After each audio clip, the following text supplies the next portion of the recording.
আসসালামু আলাইকুম রহমতুল্লাহি ওয়া বারাকাতুহু। বিশেষ করে আমার আহলে হাদিস নামদারি লামা সাহাবীদেরকে বলছিলাম যে আপনারা বর্তমান সমাজে বিভিন্ন ফিতনাবাজ কথা বলে থাকেন। আপনারা কথায় কথায় বলেন যে সুন্নিরা মাজারে টাকা দেয়, ফকিরকে টাকা দেয় না। আচ্ছা ভাই, ফকিরকে টাকা দেয় না, আপনারা ওই উদাহরণ দেন যে মাজারের পাশে ফকির বসে আছে, ফকিরকে টাকা না দিয়ে আমরা কি মাজারে টাকা দেই? আচ্ছা, আপনি বলুন তো যে বিশেষ করে আমাদের এই বাংলাদেশে যতগুলি মাজার আছে, ওই মাজারের আশেপাশেই ফকির মিসকিন বেশিরভাগ থাকে। বাংলাদেশের অন্য কোনো স্থানে তো অন্য কোনো জায়গায় ফকির মিসকিন থাকে না, যতটুকু যে পরিমাণ মাজারে থাকে। কেননা ফকির মিসকিনের দেমাগে ব্রেইনে এটা টাচ করে যে যারা মাজারে দান খয়রাত করতে পারে অবশ্যই তারা ফকির মিসকিনকে দান খয়রাত করার মন মানসিকতা তাদের আছে।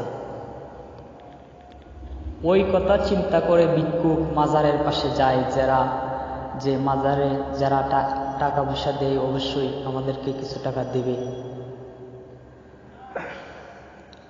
তো বলছিলাম যে সাধারণ নিম্ন শ্রেণীর ভিক্ষুক এর দেমাকে এটা আসে যে যারা মাজারে দান করবে ওরা আমাদেরকেও দান করবে। কিন্তু আপনারা যে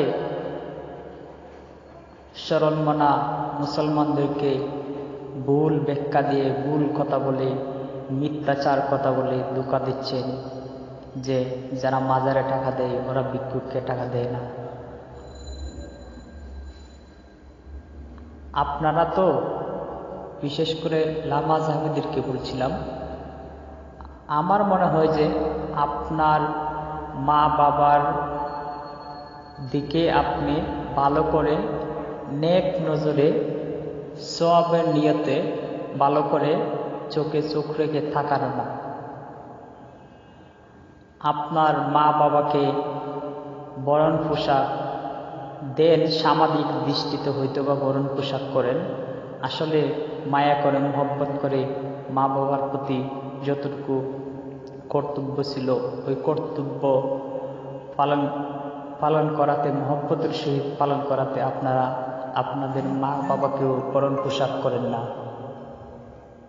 আপনারা ফকির মিসকিনকে বরণ পোশাক করা তো, টাকা পয়সা দেওয়া তো অনেক দূরের কথা, আপনারা তো নিজেই জাকাতের টাকা, তারপরে আপনার ওই চামড়ার টাকা, ফেরতার টাকা খেয়ে খেয়ে পেট মোটা করে 1.5 পাতা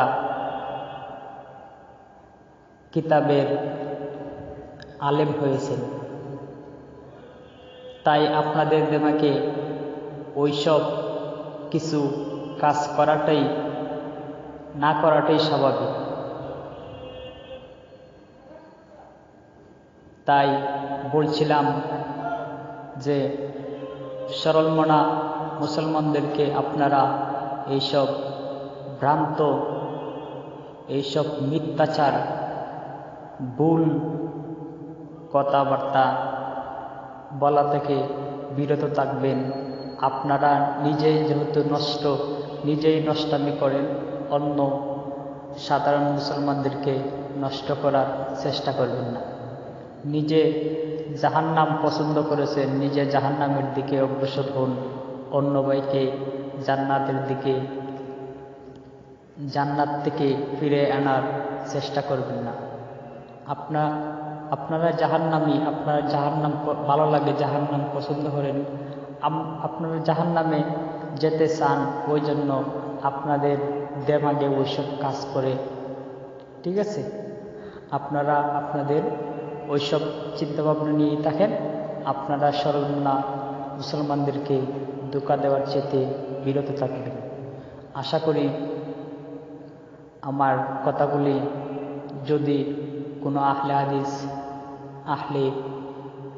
হাদিস নয়, আহলে খবিস লামাজহাবি যদি কোনো শুনে থাকেন, তাহলে যদি ভুল শুধরিয়ে নিতে চান, ভুল শুধরিয়ে নিতে পারেন। আর যদি আপনার মনে কোনো কষ্ট লাগে, তা আমার কিছু করার নাই।